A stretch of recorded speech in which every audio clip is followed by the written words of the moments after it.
How do we get our younger members to act more professional?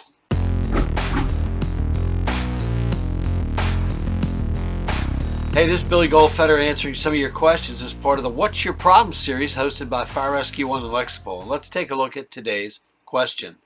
How can we instill some of our younger members professionalism when dealing with the public at the incident scenes? It seems that these younger members, have two speeds. They clam up and they don't say a thing, or they say way too much beyond the scope of what's appropriate. Well, this is easy. What's your policy?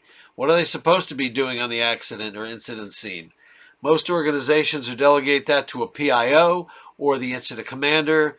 The younger members should say nothing and deal with nothing other than exactly what their jobs are. So, for example, if you walk in somebody's house for a medical emergency and their house looks like a dump and it should be featured on the Hoarders TV show, don't say a word. No one's interested in your opinion, and you're not entitled to an opinion. You're there for one reason. That's to take care of the person who's laying on the ground. You're not there to judge. You're not there to offer comments or anything else.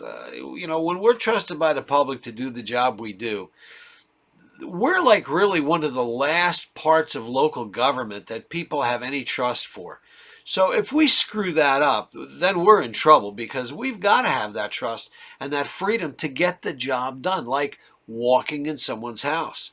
But unfortunately these days, and it's nobody's fault, it's the way society's evolved for a million different reasons, it seems that some of our younger folks, and even some of our middle-aged and maybe even older, but primarily the younger folks in the organizations, seem to feel like someone's interested in their opinion. Well, we are, but only at an appropriate time. When you put the uniform on, we're essentially, well, let's face it, we have a behavioral rental agreement with you.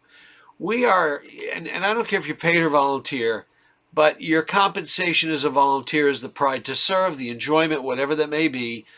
Career firefighter, you may have those things as well, but also, of course, you're being compensated. So either way, when you get on the fire department, there's this behavioral rental agreement, which means just that. We're renting your behavior. We expect you to behave a certain way.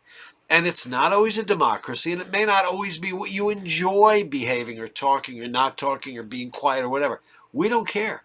The issue is this. When you're on an incident scene, keep your comments to yourself, stop the eye rolls, don't do anything negative, and treat the people at that emergency like you'd want your mom or your dad or your sister or your kid treated the same.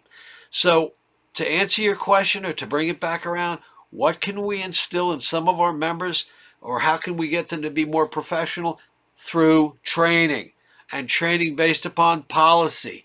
I mean, how many departments actually sit down and spend time talking to probies, officers who are being promoted, etc., on how we expect you to behave on a scene? We talk to you about stretching lines, throwing ladders, and doing all the things we do, but do we ever talk about how we're seen and what our conduct should be in the public? Why don't you start with that? Hey, listen, email Fire Rescue One any questions you have. I'll be glad to help you or find you answers to whatever issue you're dealing with. It's always a pleasure. Thanks. Take care.